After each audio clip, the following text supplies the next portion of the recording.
करके, तो ऐसे मिलते रहेंगे। तो ये अच्छी बात हुई, खराब बात हुई? ये तो मुर्दे से प्रीति करना हो गया। जितना तुम योग बल में रहेंगे उतना आत्मा प्योर होती जाएगी, फिर लायक बनेंगे।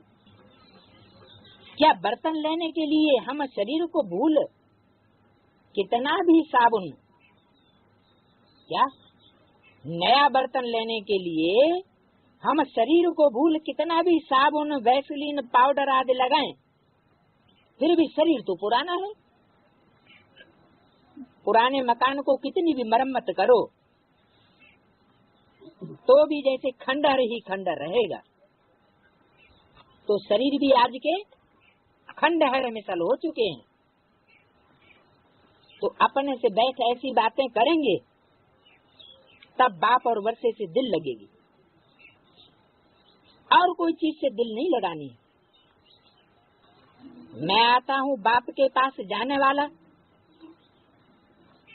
हाँ, मैं आत्मा हूँ बाप के पास ले जाने वाली हूँ, और खुद भी बाप के पास जाने वाली हूँ। बाप को याद करने से फायदा होता रहता है, आयु बढ़ती है, आत्मा समझती है मैं योग बल से प्योर होती जाती हूँ। ये मेरा शरीर कोई काम का नहीं है। बल सन्यासी पवित्र रहते हैं, परंतु शरीर तो फिर भी पतित है ना। यहाँ कोई का भी शरीर शुद्ध नहीं हो सकता, सन्यासियों का भी शुद्ध नहीं हो सकता, तो गृहस्थियों का भी शुद्ध नहीं हो सकता। वहाँ तो शरीर विष से नहीं बनते, और यहाँ शरीर विष से बनते। ये बातें तुम बच्चे जानते हो। विष माना बेविचार, पराई स्त्री का सेवन, पर पुरुष का सेवन, ये क्या हुआ? विष हुआ। अगर स्वर्ग में भी विष से ही पैदाइश होती तो फिर इनको निर्विकारी क्यों कहते? वहाँ तो आत्मा और शरीर दोनों पवित्र होते हैं। मनुष्यों को तो पता ही नहीं है। इस समय 5 तत्व भी आयरन एज हैं, तो शरीर भी ऐसे मिलते हैं। कैसे? आयरन एज बीमारी आदि हो जाती है, वहाँ कभी शरीर बीमार हो नहीं सकता। तो ये सब समझने की बातें हैं। क्या है? जैसे कराची में शूटिंग हुई, कराची में ढेर की ढेर दवाइयाँ देने की जरूरत नहीं पड़ती थी, हॉस्पिटल में ले जाने की जरूरत नहीं पड़ती थी, चीड़ फाड़ करने की जरूरत नहीं पड़ती थी, क्योंकि वहाँ हो रही थी स्वर्ग की शूटिंग। पाकिस्तान वो शूटिंग हुई, वो तो एक छोटा सा सैंपल बना के दिखाया।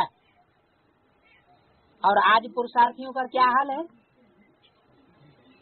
बिना हॉस्पिटल के, बिना दवाइयों के ये शरीर चल ही नहीं सकते। तो नरक और स्वर्ग में ये अंतर है। संगमी भी दुनिया का भी वो स्वर्ग अब आने वाला है। जो आदि में हुआ सो सब अंत में विस्तार रूप में होने वाला है। तो वहाँ स्वर्ग में कभी शरीर बीमार हो नहीं सकता।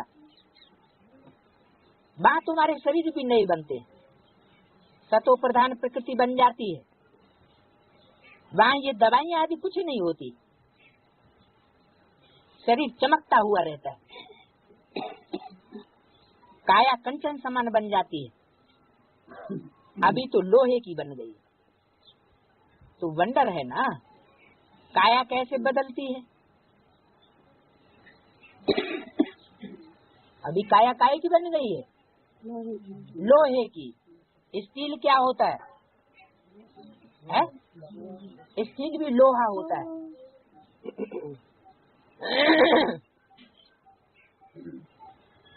स्टील को तेज अग्नि में डाल दो तो क्या हो जाएगा?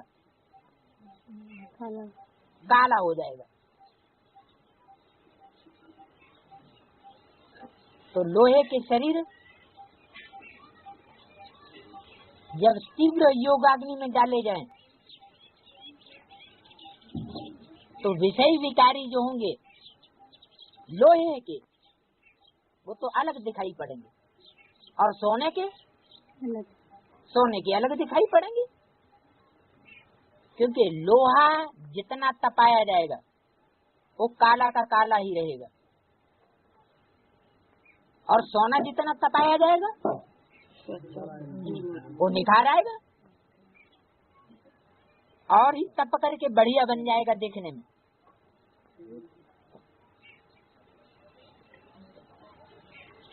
अभी तो लोहे की काया है, तो ये काया कैसे बदलती है? कोई पालिश तो नहीं की जाती है। जैसे आज की दुनिया में लोहे में पालिश हो जाती है तो स्टील बन जाता है, चांदी जैसा देखने में आता है बर्तन। काया तो एकदम बदल जाएगी, उसको गोल्डन एज कहा जाता है। सोने के शरीर तो नहीं होते हैं, नाम है ना, लक्ष्मी नारायण को पारसनाथ पारसनाथ नहीं कहते। क्या पारस पत्थर क्यों कहते हैं? कि जो उनके संसर्ग संपर्क में आए वही चेंज हो जाए। ऐसे नहीं हो सकता कि जो लक्ष्मी नारायण इस संसार में बन करके प्रत्यक्ष होंगे, गुप्त की बात नहीं, प्रत्यक्ष होने की बात है। तो प्रत्यक्ष होने के बाद कोई उनके संसर्ग संपर्क में पहुंचे और चेंज न हो, ये नहीं हो सकता। उनके शरीर देखो कितने सतो प्रधान हैं, कितना खींचते हैं, उनकी कितनी महिमा है। अभी तो ये 5 तत्व भी तमो प्रधान, विख से शरीर पैदा होते हैं और वहाँ होती है योग बल की बात। कहाँ? सत्युग में। स्वर्ग में जरूर वैसलेस बच्चे होंगे। तीसरा पेज, काम महाशत्रु वहाँ होता नहीं। बाप कहते हैं ये काम तुमको आदि मध्य अंत दुख देने वाला है। उनको कहा जाता है संपूर्ण निर्विकारी दुनिया, और इसको संपूर्ण विकारी दुनिया कहा जाता है। तो हर एक के अंदर ये 5 भूत हैं। 5 भूतों पर विजय तब पाते हैं जब सर्वशक्तिवान से शक्ति का वर्षा मिलता है।